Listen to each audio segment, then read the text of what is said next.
The intensity is rising, and the stakes have never been higher for the future of FC Barcelona.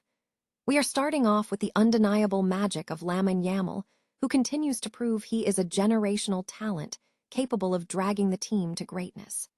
While his individual stats are staggering, the question remains if the club can finally build a championship squad around him to truly maximize his potential.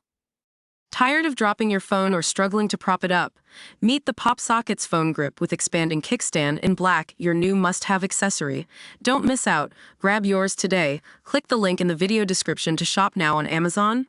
Turning to the hardwood, we have to highlight the clinical performance from the FC Barcelona futsal team in their dominant 5-1 victory over Osasuna Magna. With Pito leading the charge by netting 2 crucial goals alongside strikes from Catella, Eric Martel, and Sergio Gonzalez, the squad sent a loud message to the rest of the league as they returned to action in spectacular fashion. The transfer market drama is heating up as Atletico Madrid sends a clear and firm message regarding their striker Julian Alvarez. Despite Barcelona identifying him as the priority target to lead their attack, the Atletico hierarchy is officially shutting the door on any potential deal, and even rejected the possibility of including Marc Casado in any future negotiations. Finally, we are watching a historic debut season for goalkeeper Joan Garcia, who is currently on the verge of claiming the prestigious Zamora Trophy. With a league-leading goals, conceded average, and a string of elite performances that have defined his maiden campaign at the club, he is cementing his status as a wall between the posts.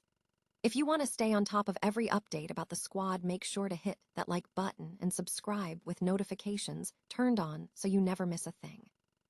Ever wondered what it looks like when a generational talent starts carrying the weight of an entire footballing institution on his shoulders? That is exactly the reality for Lamine Yamal at Barcelona. Forget the Ballon d'Or buzz for a second.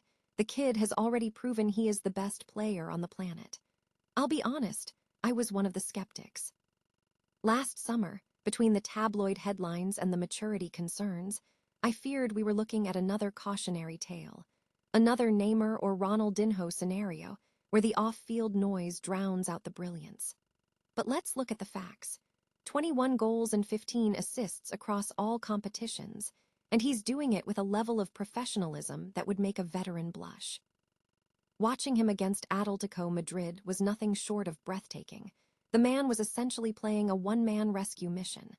But here is the hard truth. Lamine Yamal cannot win the Champions League alone. This is where Joan Laporta faces his ultimate test. Hansi Flick is a tactical mastermind, and La Masia is a goldmine, but you cannot rely on kids to conquer Europe every single year. The club has a once-in-a-generation talent, and they need to build a fortress around him, not just a supporting cast. I'm curious to see if Flick moves him to the center next season. Imagine the damage he could do with more touches and more central influence. The foundation is set for a decade of dominance, but the ceiling depends on the front office. Lionel Messi had legends surrounding him. It is only fair that Lamine gets the same backing. Barcelona has a golden goose, but they need to make sure the nest is strong enough to keep it. What do you think? Should Flick shift Lamine to a central role, or keep him terrorizing defenses on the wing?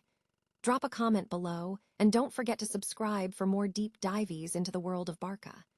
Remember, talent wins games, but surrounding that talent with greatness wins championships.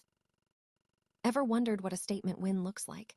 FC Barcelona's futsal team just delivered a masterclass in Pamplona, dismantling Osasuna Magna with a resounding 5-1 victory that proves exactly why they are a league powerhouse. Coming off the recent break, the expectations were high, and Javi Rodriguez's squad didn't just meet them. They shattered them from the opening whistle. The intensity was palpable right from the jump, with Pito and Sergio testing the Osasuna defense early. It was only a matter of time before the dam broke, and it happened in the 11th minute when Catella coolly converted a penalty after a persistent foul on Pito. Now, credit where it's due. Osasuna showed grit, finding an equalizer through Saldais just 2 minutes later. For a brief, frantic moment, it looked like we were in for a scrap.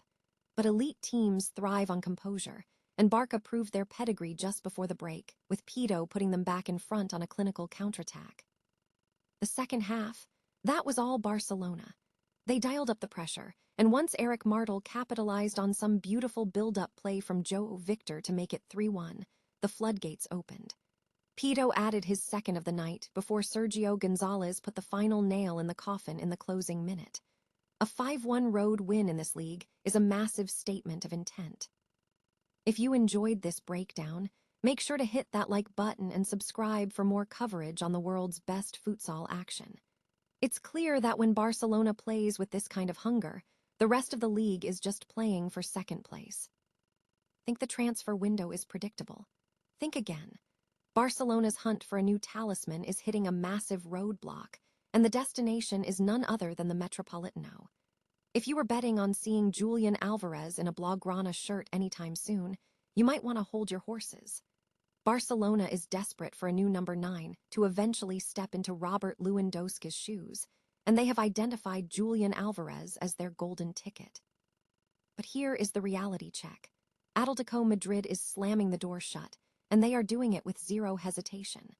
Atletico president Enrique Cerezo has been vocal about this for weeks, and the message from the club hierarchy is crystal clear. Alvarez is simply not for sale. Let's look at the cold, hard facts. The Argentine only just arrived in Madrid this past summer in a deal worth nearly 100 million euros, and he is tied down until 2030. To pry him away, you would have to trigger a 500 million euro release clause, a figure so astronomical it is essentially a keep-out sign for the rest of the world. Even a more realistic market valuation would likely exceed 100 million, a price tag that feels like a fantasy for a cash-strapped Barcelona right now. Naturally, rumors started swirling about creative solutions, like including La Magia standout Marc Casado in a player plus cash deal. It sounds clever on paper, right? Well, Atletico isn't buying it. Reports confirm that the Madrid side has zero interest in Casado, now or in the future. The same goes for the chatter about Ferran Torres moving the other way. It is a non-starter for both camps. It seems Barcelona is chasing a dream that Atletico has absolutely no intention of selling. So, what is your take? Should Barcelona pivot to a more realistic target, or is this the kind of high-stakes gamble they need to stay relevant? Drop your thoughts in the comments below, and don't forget to subscribe for more deep dives into the chaotic world of football transfers. Sometimes, the most important signing a club makes is the one they never actually get to finish. In a season that has been a literal roller coaster for Barcelona, who would have guessed that their most consistent anchor would arrive from across town?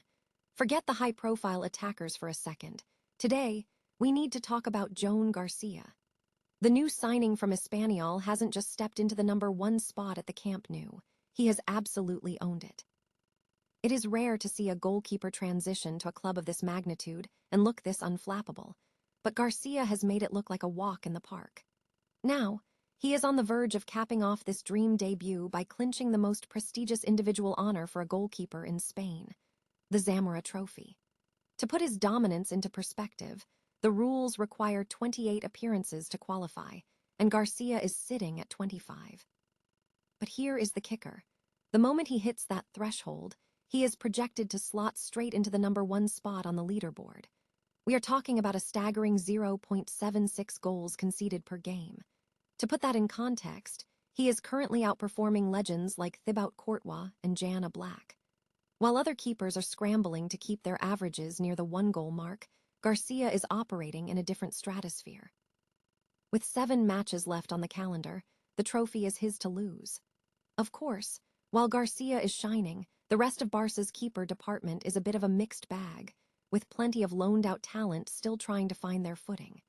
But for now, let's give credit where credit is due.